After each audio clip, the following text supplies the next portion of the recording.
So, with the recent scare of the centralized exchanges going down, um, FTX, the most recent one so far, I decided, a lot of you guys may not have a decentralized wallet just yet. So, I want to go ahead and make a tutorial to get you guys into a more safe and stable environment, in my opinion. So, first and foremost, nothing that I'm saying here is financial advice. I'm just this is all for educational purposes. But the pros to getting off of your centralized exchanges at this point and onto a decentralized exchange is that you're going to have full control or full ownership of your assets now. So the current decentralized wallet that I use is MetaMask. However, Trust Wallet is another common one. There's probably some other ones out there now, but those are the two most common ones out there. They're pretty similar from my experience. Then they have their differences as well.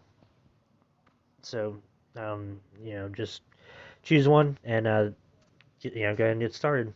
So whenever you first open up your decentralized wallet, you're gonna for you, you're gonna have to create a username and a password, and then the most important step is whenever you open up your account, they're gonna give you uh, your seed phrase. Um, some places call it a private phrase or private your private keys. They're all interchangeable.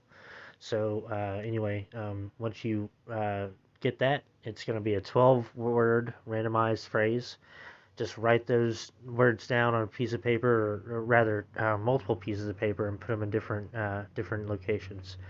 So that way, if something happens to one, you still have a backup.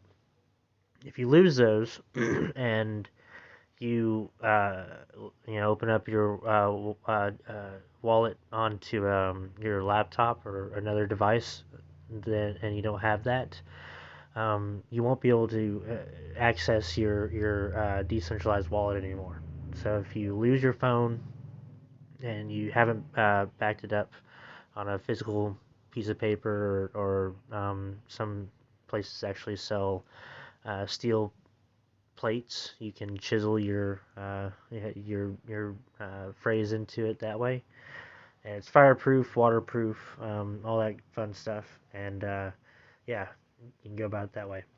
But yeah, so anyway, after you write down your seed phrase, so you're gonna open up to um, actually it's gonna default to the Ethereum main network.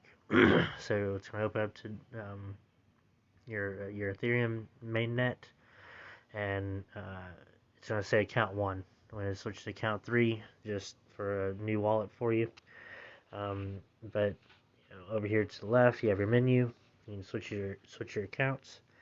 Um, you can open up as many wallets as as you need, and you don't have a seed phrase for every wallet. As long as you have the seed phrase for your main MetaMask wallet, all these different accounts are like little sub wallets that you can access inside of there.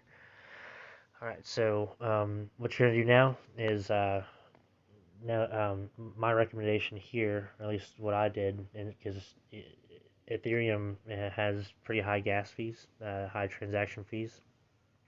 Um, I didn't want to spend that much on swapping Ethereum through the blockchain. So I went ahead and switched over to Polygon. Yours won't have all these on there. I've already added them, but MetaMask makes it pretty easy. You just click Add Network now, and you can click the Add button next to each one of these networks. It isn't. You don't necessarily have to type in each network manually anymore. But if you have a preference of some other network that you might want to use, like the KuCoin community chain or something, you can go to custom network still and type it all in manually. So anyway, I wanted to spend less in transaction fees, so I used Polygon or Matic. And so I just switched over to the Matic network.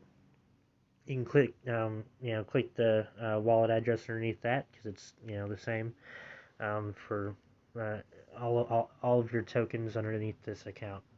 So as long as they're compatible with the Polygon blockchain, um, you should be good to go. Should appear right here, which I'm sending straight Matic to the Polygon wallet. So I would just open up my KuCoin uh, account. And here I'll go to assets, log in,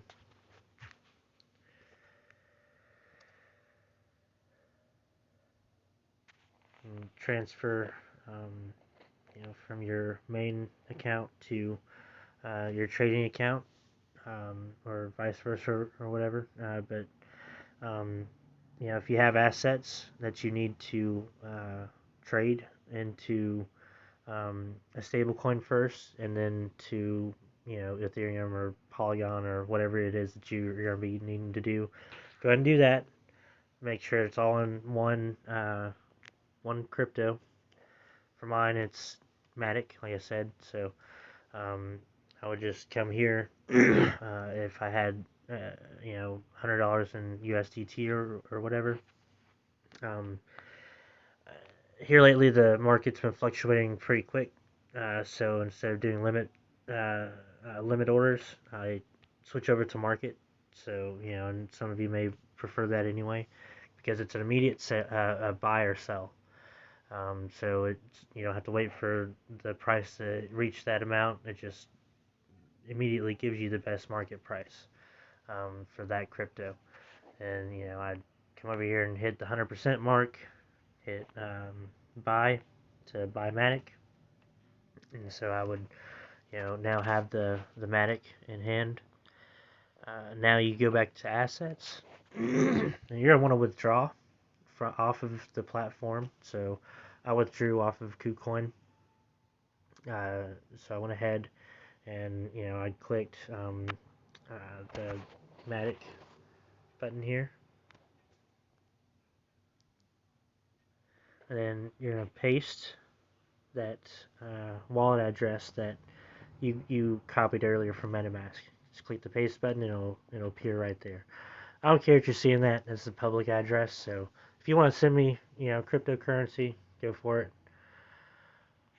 Go ahead and throw me some tips if you guys want. Donations are always accepted, but not recommended.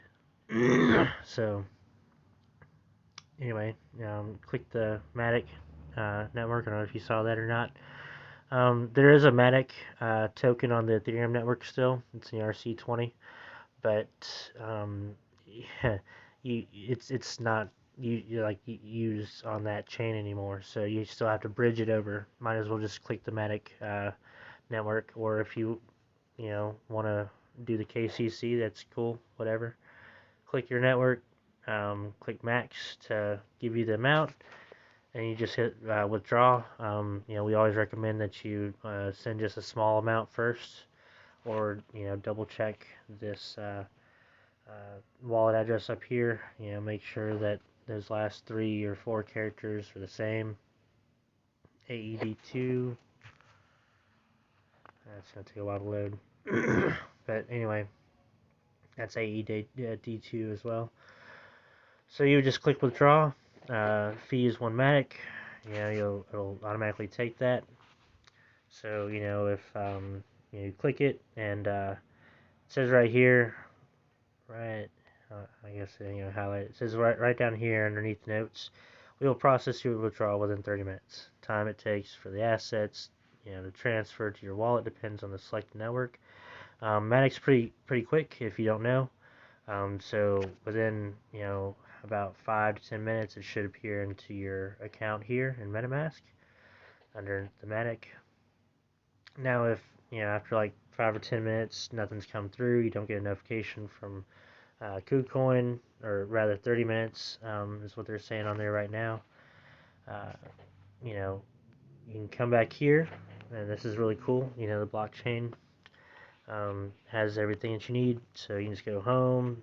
Uh, my profile is going to have personal information right there that I don't want you to see. So anyway, you go there and you go under history, and it'll actually give you the last transaction. It'll show if it's pending or if it's completed. If it's completed, you don't have it in your MetaMask wallet, then something's wrong, probably. So don't freak out, but just click on the transaction right there, and you can follow the transaction hash into the blockchain to see what happened. I'll just be very brief. There was a time that happened to me on uh, Coinbase, and it took them 3 weeks to retrieve XLM out of their wallet because something happened on their end, a glitch went through the system, so it can happen. I looked at the blockchain, everything went through as planned, like it was supposed to. But this is another issue with centralized exchanges as well. They're they at first they tried to play it off like it was still me, like they didn't support that network on their end, but I had already done it like 5 or 6 times previously. And what I think was happening was uh, they were transitioning over from Coinbase Pro to the Coinbase Advanced or whatever it is now. So since then, I haven't used them. I'm not telling you not to use them, but they had some issues, just like all centralized exchanges. So that's my take on it. Now that you're over to uh, the decentralized wallet, though, they still have a stable coin over here. So you can actually import USDT or USDC. Just click import. You can click search USD, and I did I think Tether was the last one I did. But you can just click that import, and then go up here to swap, and you can actually swap Matic into Tether, and the fee is actually if I remember right, it's nothing or close to nothing. Um, like it's a swap on chain, so it's pretty cool. Anyway, you do that, and now your money is going to be into stablecoin on a decentralized wallet. And now that the market's all freaking out, fluctuating, you don't really have to worry about it. It's safe and secure in there. Just make sure you keep your seed phrase. And then once the market starts to pick back up, or you want to jump back into it, throw in whatever amount that you want, swap it back, the other way, just like that. Just click that little arrow. Now it's switching from USDT to back to Matic, or if it was BNB or whatever the case is, you can do that. Swap it and then send it back over to the centralized exchange of your choice. Or if you want to stay on the decentralized world, you have plenty of decentralized exchanges to choose from. So anyway, I really hope that this gave you guys a little bit of a helpful rundown of getting into the decentralized world of the decentralized wallet. If you have any questions, please feel free to reach out.